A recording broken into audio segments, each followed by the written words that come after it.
Assalamualaikum warahmatullahi wabarakatuh. Kembali lagi bersama saya Ridho Sejarah. Dalam video kali ini kita akan melanjutkan pembahasan tentang sejarah Bandung. Pada video sebelumnya kita sudah membahas mengenai asal-usul kota Bandung dan juga berdirinya Kabupaten Bandung. Nah, untuk kali ini kita akan membahas tentang berdirinya kota Bandung. Ketika Kabupaten Bandung dipimpin oleh Bupati Raden Arya Wiranatakusuma II, kekuasaan kompeni di Nusantara berakhir akibat kompeni VOC mengalami bangkrut pada bulan Desember 1799. Kemudian kekuasaan di Nusantara selanjutnya diambil alih oleh pemerintah Hindia Belanda dengan gubernur jenderal yaitu Herman Willem Daendels. Antara Januari 1800 hingga akhir Desember 1807 di Nusantara umumnya dan di Pulau Jawa khususnya terjadi vakum kekuasaan. Maksud dari vakum kekuasaan di sini adalah vakum dari penguasaan bangsa asing.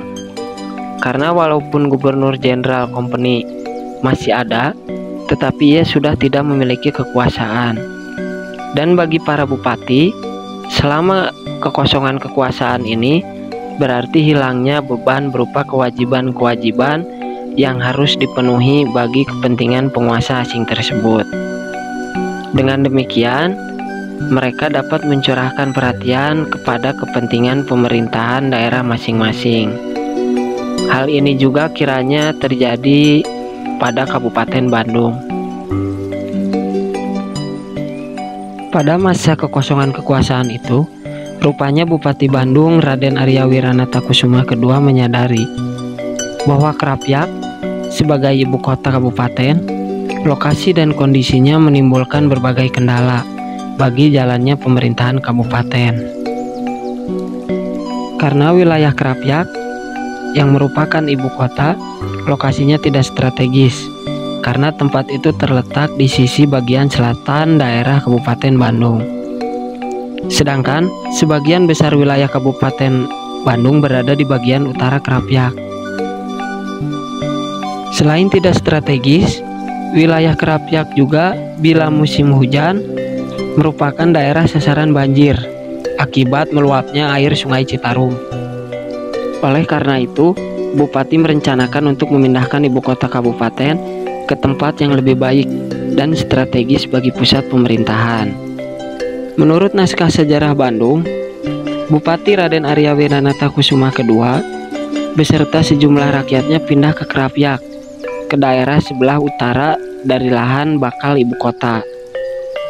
Pada waktu itu, lahan bakal ibu kota Bandung masih berupa hutan, tetapi di sebelah utaranya sudah ada pemukiman, yaitu Kampung Cikapundung Kolot, Kampung Cikalintu, dan Kampung Bogor. Sementara itu, Gubernur Jenderal Daendels yang telah berkedudukan di Batavia merencanakan untuk membangun jalan raya pos dari Anyar ke Panarukan. Untuk daerah Kabupaten Bandung sendiri, jalan yang akan dibangun menjadi jalan raya pos adalah jalan yang membentang dari Cihea di bagian barat sampai dengan ujung Berung di bagian timur laut yang berbatasan dengan Kabupaten Sumedang. Sedangkan di bagian tengah daerah Bandung, jalan itu melintasi Sungai Cikapundung atau Jalan Asia Afrika sekarang. Rupanya, rencana pembangunan jalan raya itu merupakan salah satu faktor yang dipertimbangkan dalam mencari tempat tinggal untuk ibu kota baru Kabupaten Bandung. Mula-mula, Bupati tinggal di Cikalintu atau daerah Cipaganti sekarang. Kemudian ia pindah ke Balubur Hilir. Dan ketika Daendels meresmikan pembangunan jembatan Cikapundung atau jembatan di Jalan Asia Afrika sekarang dekat gedung PLN, Bupati Bandung berada di sana. Daendels bersama Bupati melewati jembatan itu. Kemudian mereka berjalan ke arah timur sampai di suatu tempat, yaitu di kantor dinas PU Jalan Asia Afrika sekarang. Rencana Daendels dalam membangun jalan raya pos Dia meminta Bupati Bandung dan Parakan Muncang untuk memindahkan ibu kota kabupaten masing-masing ke dekat Jalan Raya Pos. Permintaan Daendels itu disampaikan melalui surat tanggal 25 Mei 1810. Sementara itu, Bupati Bandung pindah dari Balubur Hilir ke Kampung Bogor atau daerah Kebon Kawung sekarang, tepatnya ke daerah sekitar Gedung Pakuan atau Rumah Dinas Gubernur Jawa Barat sekarang, dulunya yang merupakan Gedung Karisedenan. Dari tempat itu, Bupati lebih mudah menuju lahan bakal ibu kota baru yang sedang dibangun. Dalam naskah sejarah Bandung juga menyebutkan bahwa Bupati Wiranata Kusuma II pindah ke kota Bandung setelah ia menetap di tempat tinggal sementara selama 2,5 tahun. Namun tidak ada penjelasan tentang tanggal, bulan, dan tahunnya.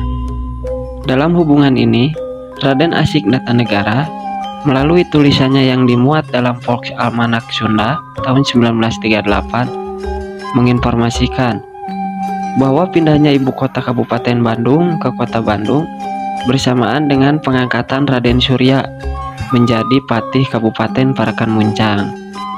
Kedua momentum tersebut dikukuhkan dengan Besluit atau surat keputusan pada tanggal 25 September 1810. Pernyataan tersebut jelas menunjukkan bahwa tanggal 25 September tahun 1810 adalah tanggal mulai berfungsinya kota Bandung sebagai ibu kota baru Kabupaten Bandung. Oleh karena tanggal itu adalah surat keputusan atau Besluit, maka secara yuridis formal atau de jure, pada tanggal 25 September tahun 1810 merupakan hari jadi kota Bandung.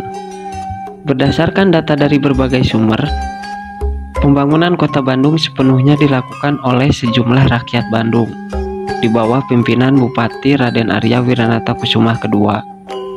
Oleh karena itu, dapatlah dikatakan bahwa Bupati Raden Arya Wiranata Kusuma II adalah pendiri atau the founding father kota Bandung.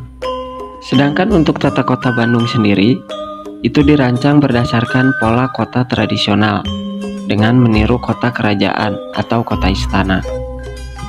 Hal itu ditunjukkan oleh ciri-cirinya, yaitu alun-alun sebagai pusat kota dengan pohon beringin di tengahnya.